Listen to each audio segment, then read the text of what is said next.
Hey guys, it's Brandon, aka B.Rich Beauty, aka your beauty best friend, and I'm bringing you today's hot topics, baby. The California governor has signed a new law. We're going to talk about that.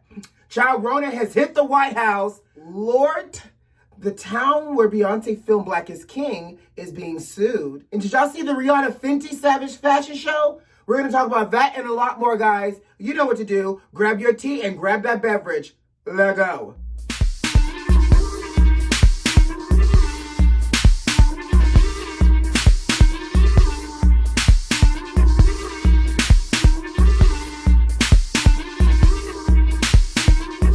Let's start off with some positive news, honey. The country of California, y'all, the state of California, the governor has signed a new law deeming descendants of Black slaves reparations and restitution. So where do I sign up? I don't know if I have to do a 21andMe, 23andMe, 21 of somebody, ancestral roots. But baby, I need to virtually move to California because if they handing out restitutions and reparations, honey, where do we sign up? So the governor's also putting together a 9-person task force to really examine laws and other things that are existing within California that can also be upholding systemic racism.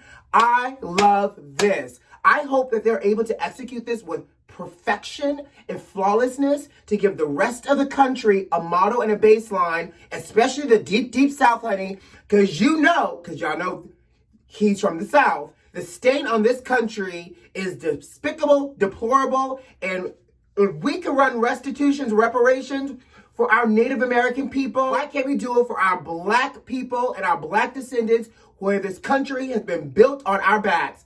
I am here for it. Kudos, Governor of California. You gotta leave it to California to always try to get something right. I can't wait to move to the country of California, y'all, because that country knows what they're doing. You know what they say, honey. God protects babies and fools, but not idiots.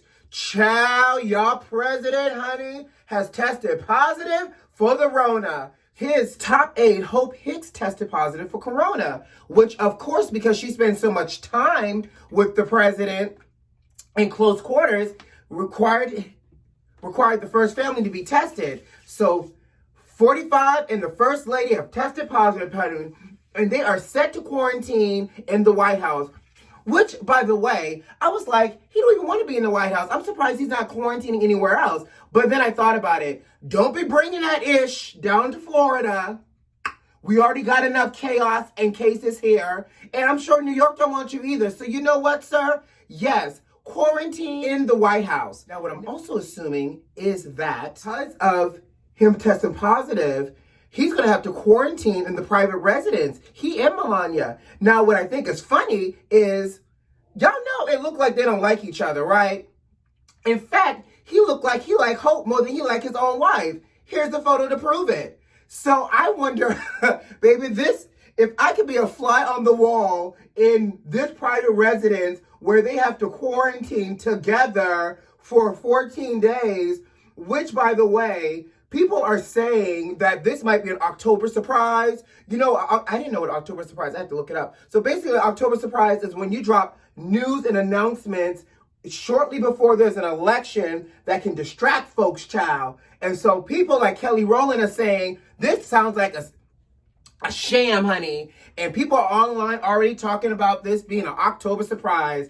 And you know what? He truly is the boy that cries wolf. I don't know whether to believe him or to give him the side eye. But what I do know is that I'm sure Melania is not looking forward to having to quarantine for God knows how long in the private residence with him. By the way, has anybody seen Barron? Where's baby old Barron in all of this? What I'm worried about is little Barron in all of this. If you haven't watched Dirty Laundry, if y'all haven't, y'all should watch Dirty Laundry. But I just want to know where's little Barron in all of this. Child, I have not seen not hide nor hair of Barron in God knows how many months. Can somebody do like an Amber Alert? You know, I'm used to seeing when the Obamas went in the White House, we saw Sasha and Malia. We saw them grow up in front of our eyes. When the Clintons went in the White House, we saw Chelsea. You know, Where is the child? Somebody sent out the search and rescue team. Is the child okay? Does the child have the Rona too? Is he homeschooling? Is he going to school? Is he playing with the animal in the back? Like, did they forget him on a trip? Like, where is baby Baron? I'm just asking, okay? Now, what are your thoughts on all of this? Does he really have the Rona, or is this really an October surprise? Surprise, surprise. And if y'all aren't watching this, if y'all aren't following this on the blogs, you really should. The comments are hilarious, honey. Speaking of the Rona, so CDC had recommended that the cruise industry extends the no-sail policy through February of 2021. Well, you know this current administration wasn't having a child. So your Vice President Pence said the administration was overruling the CDC recommendation. It was only extending the no-sail policy up through October 31st of this month. Child, what?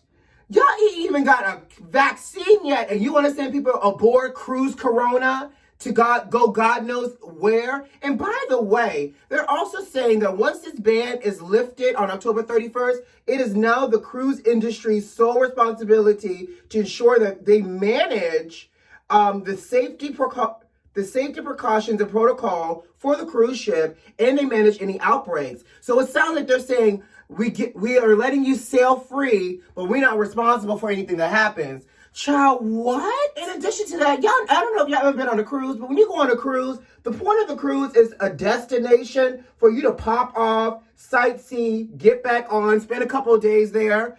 Ain't no place in the world gonna allow people to hop off, drop their Rona in their country, and hop their asses back on a boat to continue to sail off into the sunset like the Titanic, honey. It just doesn't make sense. I know businesses have to get back to normal, but at what cost? Like, you have to use common sense here, people. You can't force things. And when you are confined to a bed of Corona on the sea, there ain't no amount of unlimited liquor in the package or captain's dinner that's going to keep people from going stir crazy because they can't get off of the boat to sightsee because of fear of the Rona. I know one thing. Guess who won't be taking no cruise for 2021? In other news, you can't make this stuff up. The police officer, Miles Cosgrove, who was involved in the Breonna Taylor shooting, has a whole Christian GoFundMe account. He is trying to raise $75,000, y'all, because he is trying to, obviously he's left the police force. By the way, this is the Miles Cosgrove that has been assumed that his shot was the fatal shot for Breonna Taylor, by the way, just to give y'all some context. He's the one that killed her. Right. So anyway, so he's raising $75,000 on his Christian GoFundMe, sugar, because he is trying to, I guess, retire early so that way he can provide additional safety for his family. And I'm sure, of course, it makes sense. You know, public outrage, people are upset. I'm sure he and his family have gotten many, many threats, right? So apparently, child, he is asking the public to finance his retirement plan so that way he and his family can live out the rest of their days, honey, in peace. Sir, no justice, no peace, no God. Okay? In addition, Rihanna has launched her Fenty Savage fashion show. Baby, this lineup is cute. Lizzo, Big Sean, Christian Combe, Willow Smith, everybody. Shea Coulee. Honey, it is dropping. It has dropped, actually. It has dropped on Amazon Video. Check it out. I know that's what I'll be doing this weekend. It looked amazing. Fashions looked amazing. Looked amazing. That is what I will be doing this weekend, and I encourage you to watch this fashion show too. Moving on, a little fun, little side note. Shelter Island community. There's a resident that is suing the community and town council because they allowed Beyonce to record Black is King in their town without the proper permits. In addition to that, Beyonce performed, or I guess Beyonce recorded a piece of Black is King at the Sylvester plantation. Well, apparently this plantation was owned by a horrible, despicable plantation owner back in the day. of course it was going to be horrible and despicable, who owned a company of like capturing slaves and all the other stuff. So apparently this, of course, because of the history of this manor, there's over 200 plus enslaved people buried on that grounds along with Indians. And so they're decreeing and declaring that this place should be considered a holy sacred ground. And the fact that they allowed Beyonce to film her do-wop pop pop and her dance moves for the culture on the grounds, there's a resident who is upset and he's suing the town, allowing them to film. Now, here's the thing. The town said that they didn't know Beyonce was filming because, you know, she rolls with a lot of NDAs, but they're saying that the house and the manor, and I guess whoever owns it, allowed her to film there. Child, this man is upset because he donates about $30,000 a year, I guess, to his plantation for the preservation of it. I don't know. But he said Beyonce should not have come and danced around on those grounds where it is sacred. Child, I love all the tea, and that is it for me. Baby, it is Friday. I hope you guys have a great weekend. You know what to do. Subscribe to the channel. Like this video if you like this video. Leave me a comment. But most importantly, unplug, do something great. I'm going to do some makeup for y'all this weekend. I'm going to drop an artistry video, so make sure you tune in for that. In the meantime, take care of yourself and each other. Who loves you? I do. I'll see you on Monday. Bye.